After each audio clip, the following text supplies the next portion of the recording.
Presented by RES Music.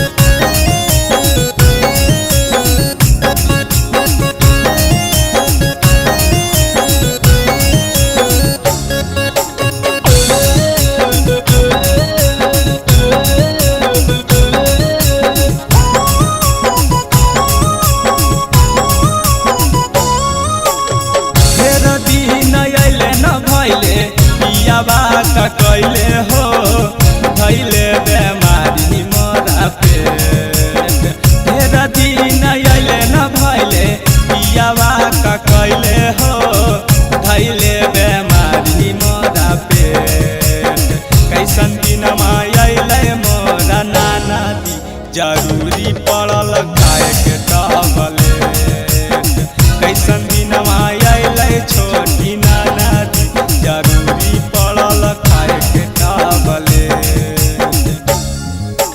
Mix by दुलारा recording studio Jhajha.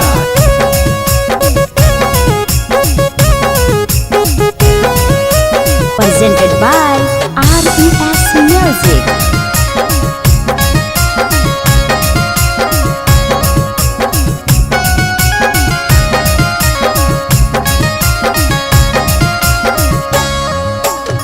करे मारल जगले बीत है सारी सारी रात हो के तनो मनाबै छियै मानै न मुअना बात हो मानै न मुअना बात हो मानै न मुअना बात हो करे मारल जगले बीत है सारी सारी रात हो के तनो मनाबै छियै मानै न मुअना बात हो भेलै काम देहिया लागल जाबा चोट हो दर्द उठल कमहरा से कैसन दिन अइले छोटी नाना दी जरूरी पड़ल खाए के टबलेट कैसन दिन अइले छोटी नाना दी जरूरी पड़ल खाए के टबलेट।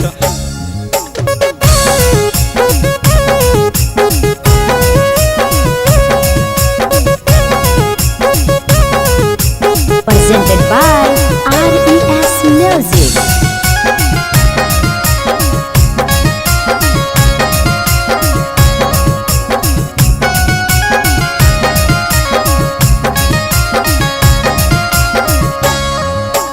होइए गेलै अवध सपिया के नियत खराब हो छोटुआ के बारावा के चलै छै मनवा में पाप हो चलै छै मनवा में पाप हो चलै छै मनवा में पाप हो होइए गेलै अवध ससैया के नियत खराब हो छोटुआ के बारावा के चलै छै मनवा में पाप हो अबे राज सपिए के तारी करिए के लेट हो बोले कहे हमारा के गेट कैसन दिन अइले छोटी नाना दी जरूरी पड़ल खाए के टबलेट कैसन दिन अइले मोरा नाना दी जरूरी पड़ल खाए के tablet. Presented by RES Music.